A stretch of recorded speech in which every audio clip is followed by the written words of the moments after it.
Welcome to The Space Between. On this episode, I'm joined by Neelam Patel. Neelam is an author, performance artist, and poet. In 2022, she released her debut novel, Burning It Down, Dancing in the Rubble, a timely collection of living in the messy middle of life. Together, we discuss shame and its impact on us, both individually and collectively. Join us as we connect through conversation. Welcome to The Space Between. My name is Alyson, and I'm very excited you have decided to join us for another episode of our podcast. I'm joined today by a very dear friend and someone I have so much admiration for, Neelam Patel. Neelam, welcome to The Space Between. Thank you. So excited to be here. Thank you for being here. And being in New York. So much. In New York City. We tend to forget that we're in New York City.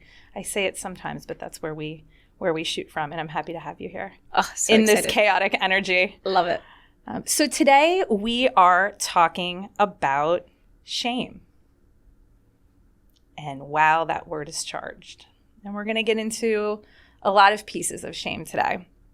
But I always like to start with the intention of the podcast and kind of why we're here and what we hope to get out of it. Is the space between is ultimately this time of change, transition, upheaval. It's chaotic. There's a lot of things falling apart. It's also beautiful in ways. But the intention is to connect through conversation. And we have been incredibly disconnected. It's been a lot over the last couple of years. And my hope for this work is that someone out there who is listening will find connection through conversation just like we're going to do here today. So shame. We're going to start off this podcast, as we always do, with the definition from the Oxford Dictionary. So shame is the feelings of sadness, embarrassment, and guilt that you have when you know that something you have done is wrong. Yeah. This is what exists out there about shame. That's one layer, and I'm not sure I'm in agreement. No. I would think that most people aren't. Shame is definitely not always Imagine something being the person who's writing that definition, being triggered by the word shame and trying to come up with a definition. I never even thought about that. And I have no idea when these definitions were written. That would probably be interesting. It would be a hard job. It would be a very hard job. And so negative. We're gonna get into all the pieces of shame. And it doesn't always have to be such a negative connotation. So a couple narratives that you and I discuss while we kind of preparing for our time together today is what happens in the collective, right? What is out there in the media or someone that you're talking to or speaking with? What are kind of these things that people are saying about shame? And one of the things that is really big is people owning their identity. So much of someone's identity, whether it be race or religion or gender or sexuality, whatever it might be, to hide that or to be shameful of who you were born into. The avatar that exists, right? To house our soul, right, in the 3D construct. And so I think that's breaking, and which is exciting. There's growth there, right? The other one is cancel culture, and we have heard a lot about cancel culture. People being really afraid to say things, and then people saying things that are just so hurtful and horrible. And there's a different level of accountability, right? And people being called out for the things that they say. The Me Too movement has also been very big. And I know that many of us share in that movement and share in the stories as women. Body acceptance and autonomy. And this is a big one. Growing up, 80s, 70s, right? You saw one type of person in advertisements, and that was the mark that we all had to look at ourselves and compare ourselves to. And now we don't have that anymore. But we might have it inside of us still. We're going to get into that. Boom! Gems already. Let's go. As social media is another thing. We're constantly comparing and feeling shame about what we haven't done or what we did or what we said we were going to do and didn't. And then something that I feel really passionate about is a lot of sort of research around addiction issues. And that now, due to a lot of work of a lot of very brilliant people, they're realizing that so much of addiction is rooted in shame, and it's so linked. And I've actually discussed that on other episodes. It's powerful. It is. And I think it's really going to change the face of how we look at that, because it's a very big issue that we have to tackle and handle in the world today. And then last but not least is our spiritual and astrological input. So I always want to kind of mention briefly, people can look into this. You can, if you're into this, right, you don't have to be if it resonates with you. You can look in your chart and kind of see where these different energies exist. So Chiron is not a planet. It's considered a minor planet. And I actually don't even know what that means. So I'll probably look it up and leave some things in the show notes. I think it's like an asteroid or something. But as we've discussed prior, all these planets have specific energies, and they exist, right? They exist as above, so below. The energy, it's all one. So with Chiron, it is known as the wounded healer. Every planet kind of has something specific that it's responsible for energetically. And the wounded healer is embracing your vulnerability. It can offer insights into the areas of your specific life and your specific chart, right, that can help you grow. And, you know, wounding, healing, shame. And it's something to look at. You know, if you're interested in astrology, where is Chiron in your chart, right? You can see the areas of your life that you have to heal. And it's very interesting when you get your chart read, how much it resonates with what you're going through in your life. And then Saturn is another one. Saturn is energetically known as the teacher. And growth only comes when we're faced with fear, trauma, shame. When things are great, we're not really, you know, growing and healing. It's kind of when things start to fall apart, we're like, oh, what's the lesson? And what do we have to do there? So for the listeners, if you feel so called, check out where Chiron and Saturn are in your chart. I know where mine are. It's very interesting. So Neelam, let's get started. I'm ready. Shame. So why don't we start with who you are. I want you to introduce yourself. And I want you to tell us a little bit about your path. We're going to discuss what's sitting here on the table. And let's start there. Sure. I'm Neelam, as Alyson said. And I believe in a world where vulnerability is a little more normalized so that we can connect as we are instead of missing each other. Because I think loneliness is a big problem, and we can't connect if we're hiding. And if we're hiding, a lot of times it's because of shame. Yeah. So I really believe that we can combat loneliness one conversation at a time. And so this conversation is really important to me.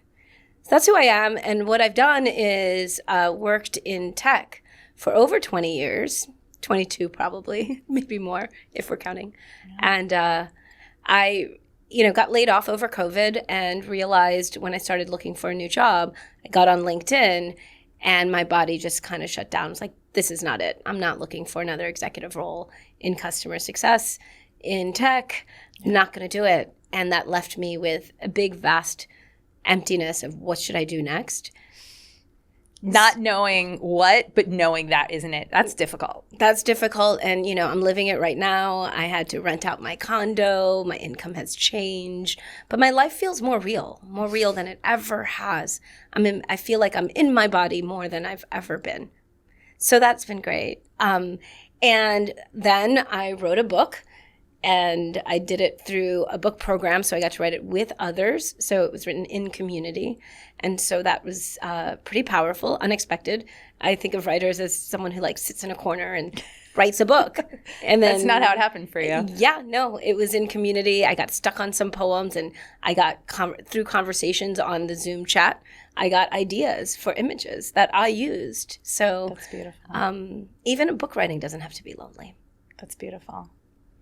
And so you had what I think a lot of people can resonate with, working for the man. It was difficult. I had the same corporate career. Corporate America, a very specific structure that doesn't at least in my case, I'm not going to speak for everybody, that doesn't facilitate internal. It doesn't facilitate anything about who you are as a person. It's more like, what can you perform? I was in sales, so it was a little bit different. I think you were on the project side, right? But you have your markers, right? And if you don't hit that, it's like, And yeah, and I think that there's something in the middle, though, when I think about the messy middle, about like how to talk about the messy middle. Right, where it's, is it one thing or is it the other? Like, is it with the black and white, or is it before I left corporate and after I left corporate? What's in the middle? And I was always in the middle. There's no real end state. So I actually believe that there is a middle road, that one can find wholeness, even working in a system that might not provide for them. And for me, I might be sounding like I'm saying the opposite of what I actually did, but I was in a state where I had to walk away that dramatically, where it wasn't serving me over the course of years. It was never a fulfilling engagement for me. So if I were to go back, I probably would go into sales, to be honest, in tech, to be honest.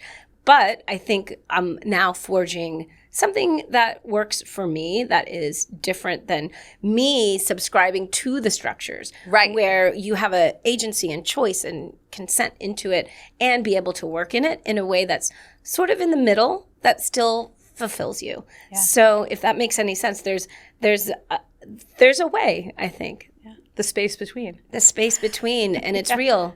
It doesn't have to be so tense as to black and white. Or one or the other. One or the other, because the thing is, we're neither. And once, if we attach ourselves to one side or attach ourselves to the other, it leaves us in a place where we can't even admit that, the day job was kind of fun. I kind of liked hanging out with people. I kind of liked my travel. You don't have the chance to say all those things if you're so attached to, I hated it. So once we can let go and admit that there is something in the middle, and that's hard because that sometimes is associated with mediocrity, or I didn't get the thing, I didn't get the title. And so how do we move away from... The middle's generally not celebrated. Not sexy. Yeah. And so... But then we realize, what is that construct of sexiness, right? So totally. And so and then shame comes in. Like, I'm ashamed I'm no longer SVP. That's sexy to say, right? And so, That's amazing.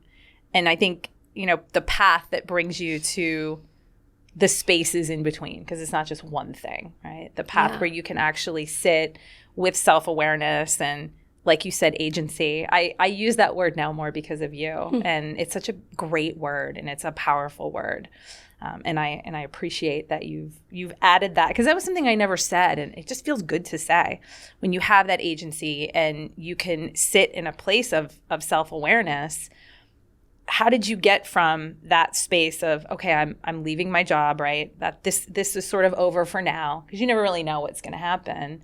What was the reasoning behind you wanting to write Burning It Down?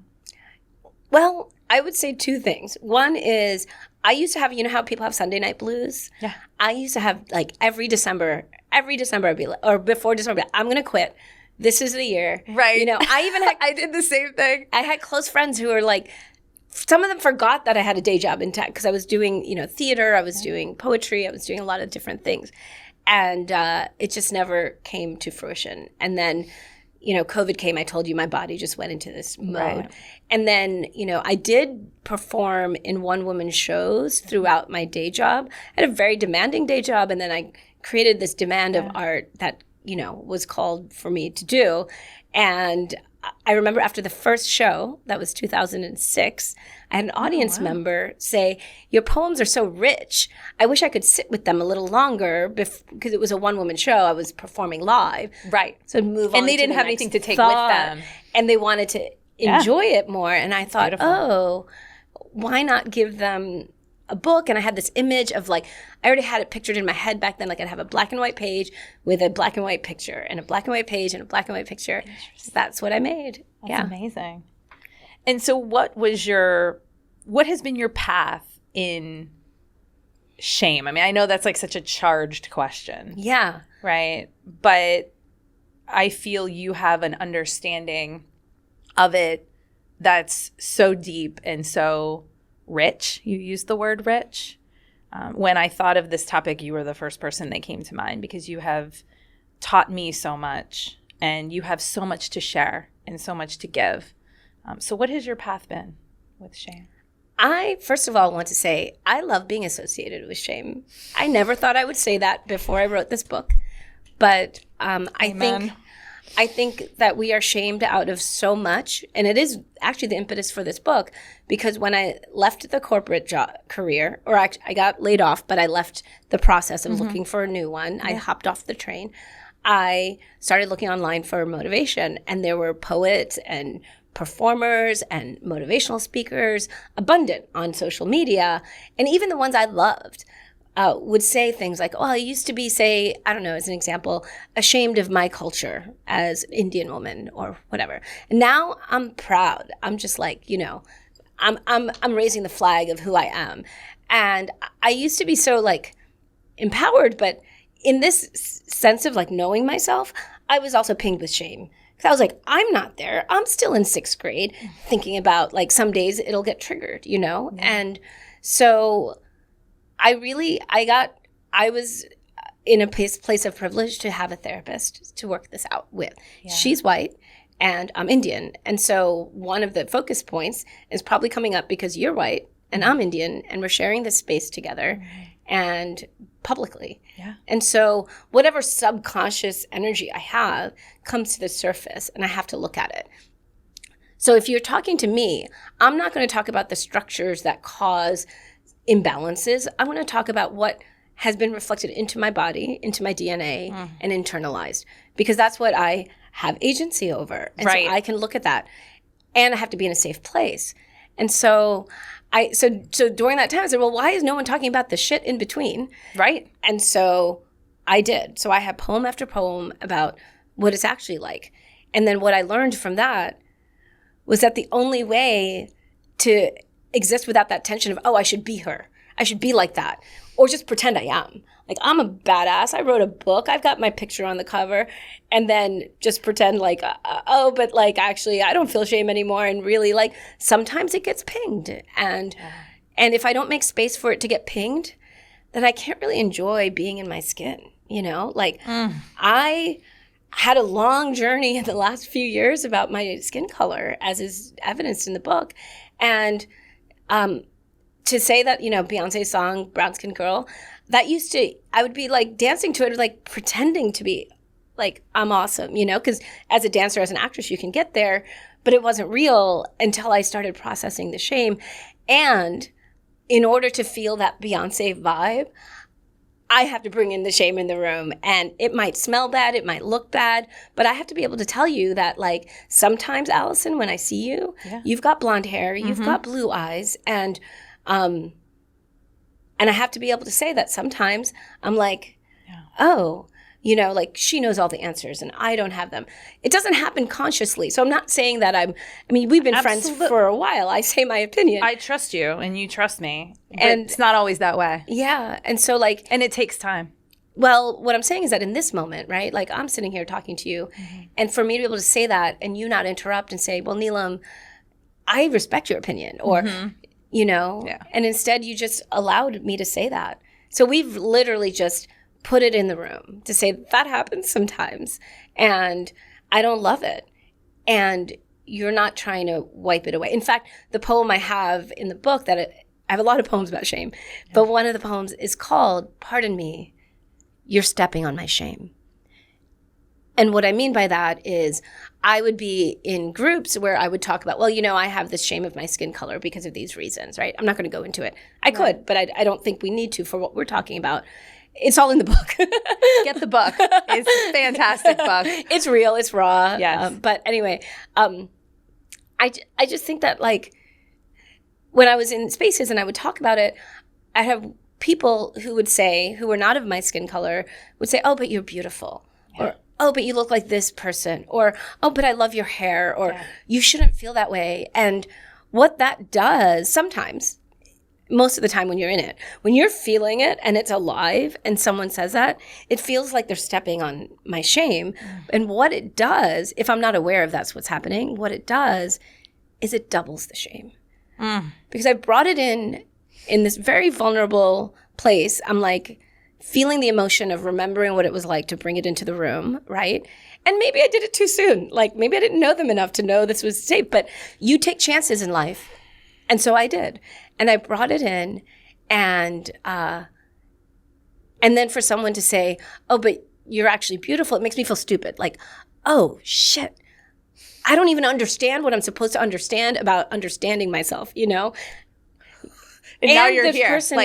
And this person is white. And they're telling me I shouldn't feel this way because they literally say you shouldn't feel this way. So then whether or not my intellect, right, my brain knows they're coming from a place of kindness. When they say that you shouldn't feel this way, they mean it. Like they mean that you're beautiful. Why? Like logically. So I'm not an idiot. Like I get that I shouldn't feel this way. That's why I'm talking about it. Right. But what people don't understand is me saying it is the healing. The problem solving is injurious. And so if you say yes, like if we do it right now, right? If I say, let me think. There was a time when I was at TJ Maxx, and this is in the book, actually. I forget what store I named it, but I was in TJ Maxx and I saw all these makeup, and for some reason I was having a moment. You know, I walk through TJ Maxx all the time and don't have a moment, but I had a moment. And I remember feeling like screaming. And like, if you were there with me in the store, right?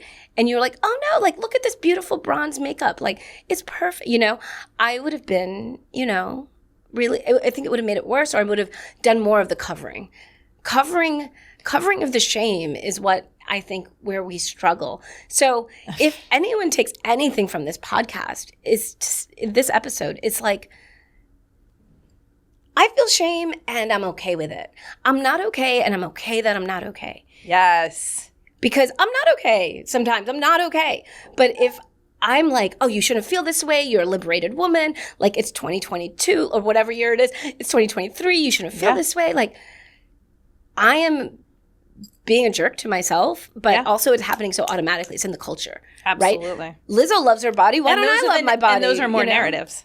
Right. And we talk about narratives all the time. All the time. And you're in your head, not in your body and not in your heart. Your head is screaming, no, no, no, when in fact you're cracking the code and you're like, no, not only am I going to bring this out, I'm going to put it in the damn room and now we're all going to have to deal with it.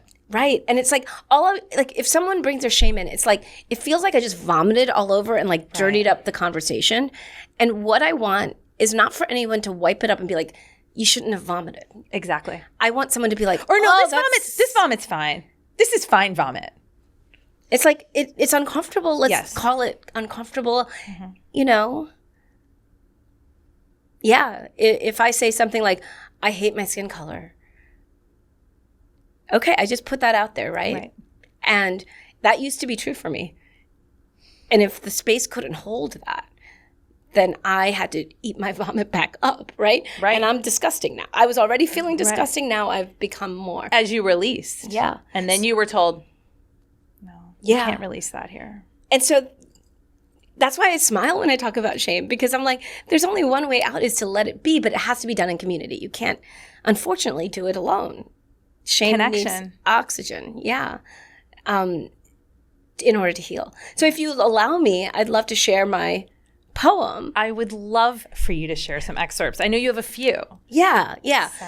I'm actually going to walk through a poem about shame that kind of just doubles down on what we just said, so that we can see what we're talking about. This poem is actually on page 195, and it's called "Pardon Me, You're Stepping on My Shame." When the kindergarten kids asked me to bring bows and arrows for show and tell, they were showing me and telling me I'm different. I suddenly wanted to play a new game called Hide and Go Mute. When the tamarind chutney spilled in the 8th grade, my craving for that tangy taste was muddled with pungent shame leaking out of the bottle in brown, seeping into the carpeting of my middle school years. So just bringing that shame into the room, instead of you saying, oh, tamarind chutney? I love tamarind chutney. Like, you know, I love Indian food. Okay, your taste in Indian food is not what I'm bringing into the room right now. Right. Even though I get it, intellectually, people are coming from a kind place. And the poem goes on, and And towards the end, it says, because on some days the shame isn't there and I'm fine, but some days it's there and I don't want to wipe it out, you know? And so it closes with this. On hard days, I need time with my bucket of shame to honor it, witness it, sit with it, letting it exist, letting myself exist. That's beautiful.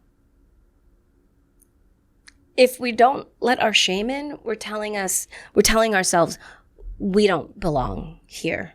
Right. We can't exist. And that really is what it is.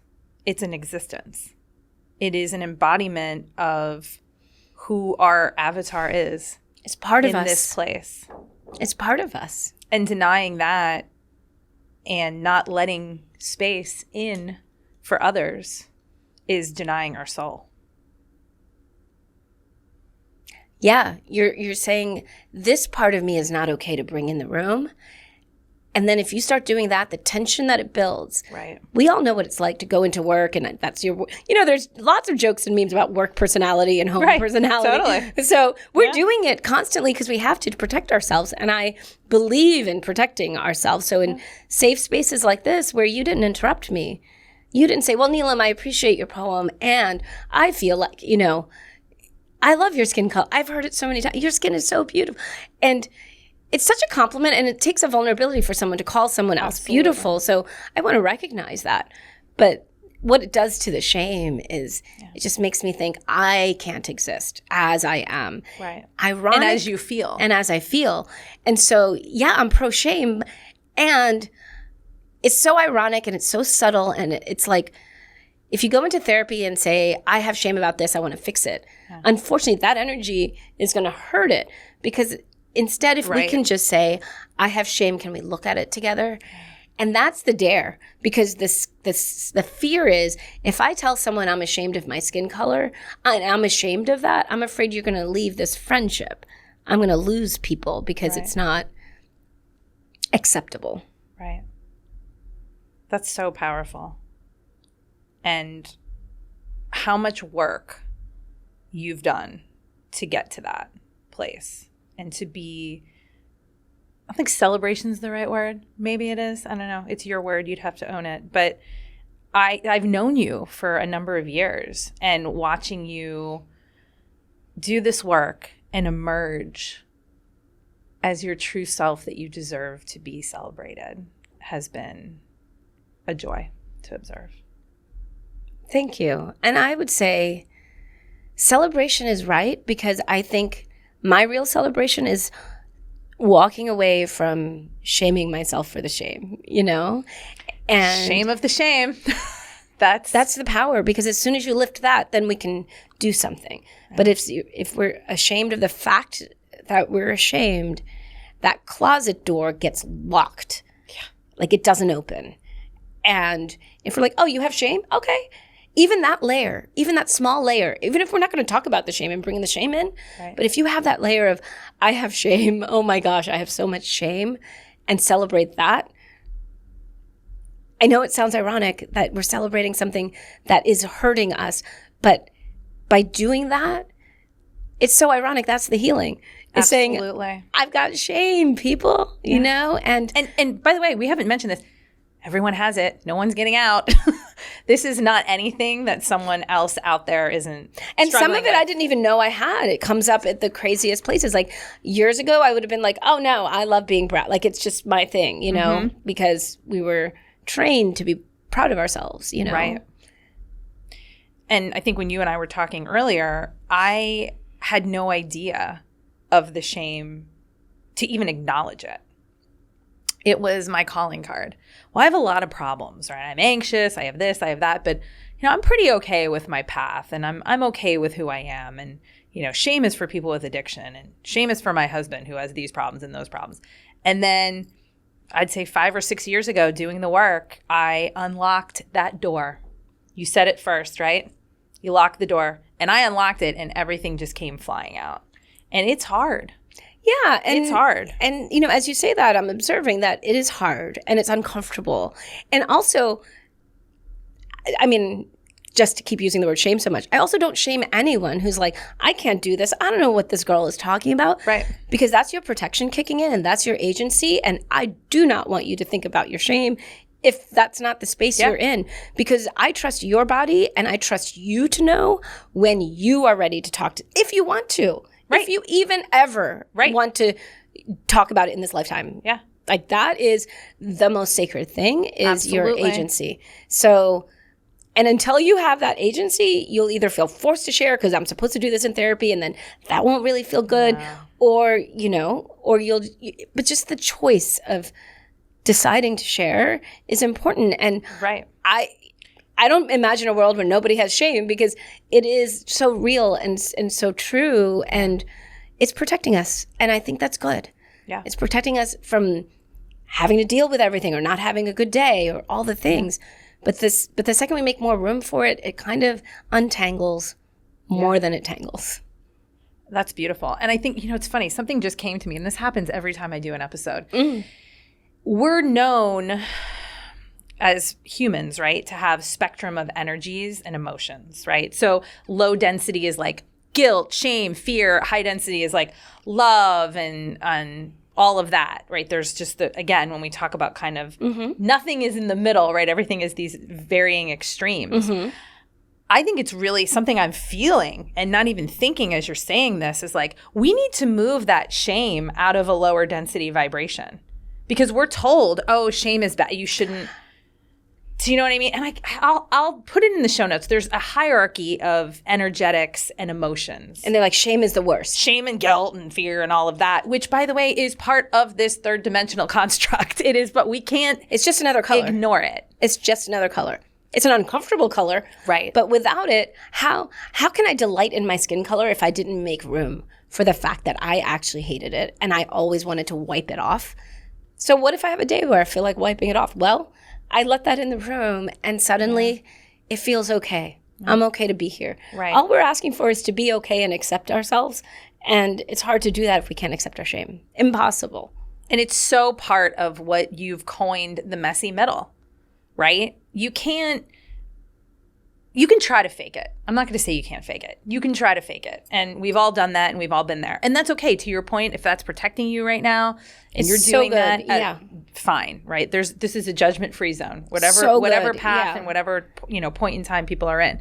But to not acknowledge and to fake it, for me, I can only speak about me, is that's not true and it's not real for me. It wasn't until I actually opened that door and started looking at all the things I didn't want to look at, that is how I'm going to be okay with myself. Because if I continue to just disassociate, which I did for most of my life. We all do it.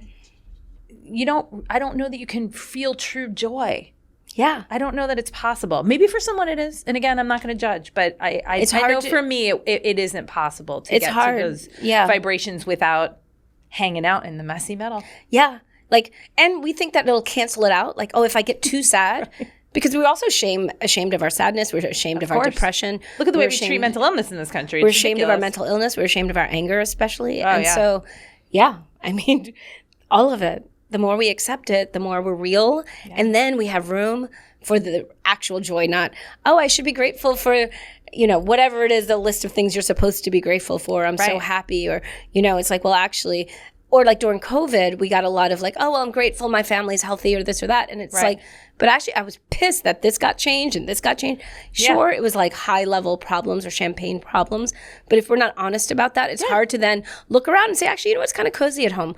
It's hard to really authentically get there. And this is in a real way. Right. And this is a place of privilege that we have time and space to breathe through these negative emotions, right? A lot of people don't. We should acknowledge that. Foundational. Like, who gets to quit their job and like write a book and, fuck around and figure it out, It's like a lot of privilege. Yeah. I'm glad you mentioned that. And looking at that too, uncomfortable. Yes? Yeah. It's a hard thing to look at. And what I found and something that I'm not going to say I'm sure you would agree with, but I'd like to know your thoughts. Sure. The more uncomfortable it is now, I'm like, bring it on. Because then that uncomfortableness once you're staring and putting things in the room and holding space for these things, it doesn't become so uncomfortable. It's just like anything else in life. But I think it's because of your practice. Like I found that the first time I looked at it, I'd be like, oh my God, no, put it back in the closet. Like right. I don't, you're running away. That's like not even that's not scary. even me. Let's pretend that we didn't say that, you know. And then we bring it out, and it's like, oh, now I can hold this glass. Oh, now I can hold this microphone. Now I can hold this. It's like, oh, and now I'm like, oh, I can hold all these things. Like going to the gym. Oh, put on another couple pounds, you know. Right. No, that's beautiful. Thank you so much for that. I felt that. And that's the thing that I love about you the most. You embody so many things. And when I speak to you, I feel so grateful to have you in my life because it's not just here. I feel so many things. And I know that folks listening today are going to feel it too. It's just who you are. And thank you. Thank you for finding you. Thank you. Yeah. I started out as a dancer in my free expression and, you know, improvisational dance. And now I just wait for the feeling. And that's my practice. That's beautiful. So as far as the space between, right, it's. I think we've all been on an interesting journey over the last couple of years. What do you think about shame in this interesting time that we've been in since post-COVID? I can only speak for myself. Yeah. And I wonder if I wrote this book at a different time, if it would have been as easy to find spaces to talk about shame, you know? So I do think that there's been an opening of, okay, I'm willing to listen, right? I got a comment about my book that, oh, if you want to know what life is really like for a brown woman in America, you know, for an Indian woman in America, then this book has it. I wonder if that gentleman, he was a white man who worked in tech, would have said those words, you know, before this time where we became curious. And so I'm grateful for the curiosity. That's beautiful. I love that. So I know you're going to read us an excerpt. Yeah. Another one or two, whatever you want to do. We're here for it. What are your hopes for the future regarding shame? Because just like you said, more curiosity, there's a different openness. This discussion probably would not have happened 5, 6, 7, 10 years ago. Yeah. It recent. has shifted. Yeah. So what do you see for your hopes for the future with shame in the collective? I think it would be amazing if we didn't have to feel ashamed of our shame. That in itself, I think would cause some of the tension to go away. Like, oh, I know, like, if I feel overweight one day or whatever it is, then I'm shaming don't feel like that. You should love your body, you know? Like if we can just say that exists, you know, or in your world, I still don't quite understand all the astrology, but if in your world that planet's already there, that sense of shame is already there, like, oh, I've got that. Okay. Right. We're naming it. You know? So I'm not saying let's all share each other's shame and be comfortable because it's so nuanced. Actually, that's the thing. This is what I hope. I hope that people understand that shame is custom tailored. So your shame of your hair, whatever, like I'm making something up, totally. I've never talked about hair. So your shame of your whatever. And let's say I share that shame. Oh, I know how you feel. That's helpful, by the way. That de-shames the shame. Very powerful, I've found. But the curiosity to know more, say, well, what is it like for you? What is it like for you? Because you do feel alone in it, and then someone else says they feel the same way, and it's great because it releases, the door's There's a connection. The door's unlocked. Yeah. Thank God. But to really get to it, it's like, that is custom tailored to you and your story and those stories that we make up in our brains that are true, you know, and not true at the same time, that we need to hear that nuance. So even I practice that. So to listen, I heard this awesome quote. It's like, listen loudly. So how do I listen so loud that I'm like, wait, do I get it? You know, or make the assumption that you'll never get it. And so that your goal is to get something that you'll never get because you will never get it, right? That is actually true. It's not an assumption. That's very true. I just made that exercise up. No, because we're each so, you know, in our own experience. Right. So how do we stop ourselves from trying to contain someone else's uncontainable reality? Yeah. That's I don't know if that's a realistic hope, but that's what I'm putting into my own body right now, that I hope to listen more loudly. That's beautiful. I'm going to take a lot away from that. Listen loudly. Thank you. Yeah. I'll have to give you the credit of who said it. We'll put it in the show notes. And we'll put it in the show notes. Yeah. So I want to finish the conversation today by thanking you, the bottom of my heart, for being here. And it's not easy to talk about shame. It's not easy to have it in the room and then address it on a public forum. Next level. But thank you. Yeah. I've been working on it. I'm so honored to know you. Oh, this has been such a joy. And thank you for giving me space to laugh about shame, to be in the laughter mode and happiness and joy with the shame. Yeah. So why don't you end our session today, and our episode today, with another excerpt from your poem, Burning It Down, which is available. How can people find it? Amazon or Barnes & Noble for now. And we'll put the links in the show notes as well. Thank you. So I would like to close with one of my favorite poems. They're like children. You love them all, but this one always finds its way back into the world through me all the time. It is called The Turtle Poem. A turtle does not hide, and she also does not seek her shell from fear, hesitation, or shame. She simply found a place to rest inside of herself. And that's the secret behind her little smile. I love that poem because it's so beautiful. It's like, sure, there's fear, sure, there's hesitation, sure, there's shame, but that's not why she's hiding. No. She accepts all of that. She's okay with not being okay. Yeah. And so I think that's just an aspirational poem for me.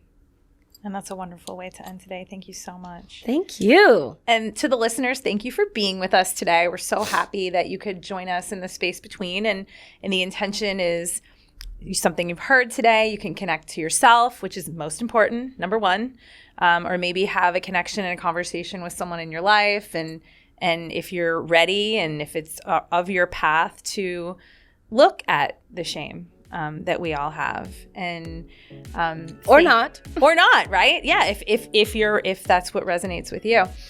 So please subscribe, leave comments, and share this episode with someone you know might like to hear it. Thank you so much. See you next time in the space between. Thank you so much for joining us in the space between. We hope this conversation sparked connection for you. Please subscribe, and share this episode with someone who will find value. And make sure to tune into our next episode as we continue the journey into the core themes of our lives. We'll see you again in the space between.